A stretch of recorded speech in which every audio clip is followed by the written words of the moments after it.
Welcome back to my another video. ನಾನು ನಿಮ್ಮ ಪ್ರೀತಿಯ ಮೈಸೂರು ಹುಡುಗಿ ಆದಿ ಮಾತಾಡ್ತಾ ಇರೋದು. ಸೊ ಎಲ್ಲರೂ ಹೇಗಿದ್ದೀರಾ? ನಾನಂತೂ ಸಗದಾಗಿದ್ದೀನಿ. ಸೊ ಇವತ್ತು ಹೊಸಕೋಟೆಯಲ್ಲಿ ಜಾತ್ರೆ ನಡೀತಾ ಇದೆ. ಸೊ ಅದಕ್ಕೆ ಅಲ್ಲಿಗೆ ಹೋಗೋಣ ಅಂತ. ಸಾಯಂಕಾಲ 5:30 ಆಗೋಗಿದೆ. ನಾವು ಹೋಗೋಷ್ಟೊಳಗೆ ತೇರೆಲ್ಲ ಮುಗ್ದೋಗ್ಬಿಟ್ಟಿದೆ. ಇವಾಗ ನಾವು ಜಾತ್ರೆ ನೋಡಿಕೊಂಡು ವಾಪಸ್ ಬರೋಣ ಅಂತ ಅಂದ್ಕೊಂಡಿದ್ದೀವಿ. ಬಿಕಾಸ್ ರಾತ್ರಿ 1 ಗಂಟೆಯಲ್ಲಿ ಅಂತೆ ಕರ್ಗ ನಡೆಯೋದು. ಸೊ ಕರ್ಗ ನಡೆಯೋವರೆಗೂ ನಾವು ವೆಯ್ಟ್ ಮಾಡಿದ್ರೆ ನಮ್ಮ ಅಂಕಲ್ರು ಬೆಳಗ್ಗೆ ಕೆಲ್ಸಕ್ಕೆ ಹೋಗಬೇಕು. ಸೊ ನೈಟೆಲ್ಲ ಎದ್ದಿರೋದು ಕಷ್ಟ ಆಗುತ್ತೆ. ಸೊ ಹಾಗಾಗಿ ನಾನು ಆಂಟಿ ಅಂಕಲೆಲ್ಲ ಜಾತ್ರೆಗೆ ಹೋಗ್ತಾ ಇದ್ದೀವಿ.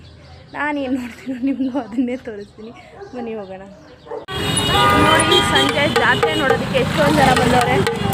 ಆಟೋ ಸಾಮಾನು ತೊಗೊಂಡು ಆಲ್ರೆಡಿ ಬರ್ಕೊಂಡಿದ್ದಾರೆ. ಟ್ರಾಫಿಕ್ ನೋಡಿ.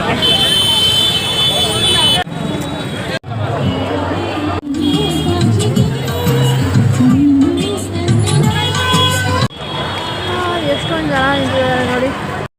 ಆ ಎಂಟ್ರೆನ್ಸಲ್ಲಿ ಏರ್ ಬಬಲ್ ಬರ್ತಾಯಿತ್ತು, ತುಂಬ ಚೆನ್ನಾಗಿತ್ತು. ಸಖತ್ತು ಜನ ಇದ್ರು ಮಾತ್ರ ಜಾತ್ರೆಗೆ.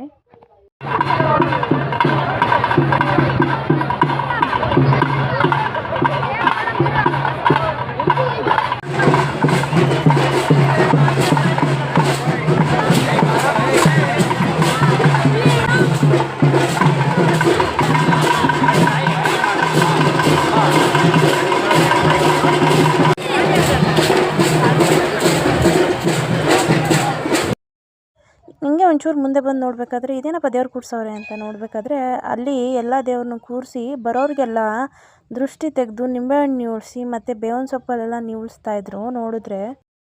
ಹಾಗೆ ಒಂಚೂರು ಮುಂದೆ ಹೋದರೆ ಪ್ರಸಾದ ಅನ್ನ ಸಂತರ್ಪಣೆ ಮಾಡ್ತಾಯಿದ್ರು. ಸೊ ದಯವಿಟ್ಟು ನೀವೆಲ್ಲಾದರೂ ಹೋದರೆ ಪ್ರಸಾದ ಹಾಕಿಸ್ಕೊಳ್ಳಿ, ವೇಸ್ಟ್ ಮಾಡಬೇಡಿ. ಈ ಪಿಕಾಕ್ ಡಿಸೈನ್ ತುಂಬ ಚೆನ್ನಾಗಿ ಮಾಡಿದರು. ಹಾಗೆ ನಮ್ಮ ಆಂಟಿ ಸ್ವಲ್ಪ ರಂಗೋಲಿ ಬಿಡಬೇಕು ಅಂತೇಳಿ ಸ್ವಲ್ಪ ರಂಗೋಲಿ ಡಿಸೈನ್ಗಳನ್ನ ತೊಗೊತಾಯಿದ್ರು. ಬಿಕಾಸ್ ಅವ್ರಿಗೆ ರಂಗೋಲಿ ಬಿಡೋಕ್ಕೆ ಬರೋದಿಲ್ಲ, ಅದಕ್ಕೆ ಈ ಥರ ಪ್ರಿಂಟ್ಗಳನ್ನ ತೊಗೊತಾಯಿದ್ರು.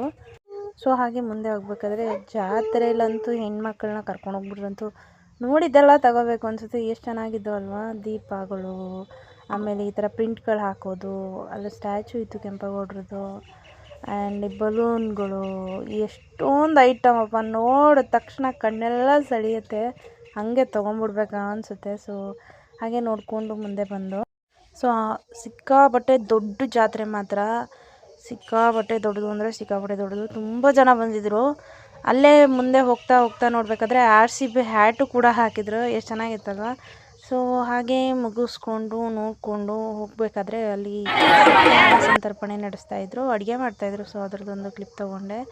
ಮುದ್ದೆ, ಅನ್ನ, ಸಾಂಬಾರು ಎಲ್ಲ ಕೊಡ್ತಾಯಿದ್ರು.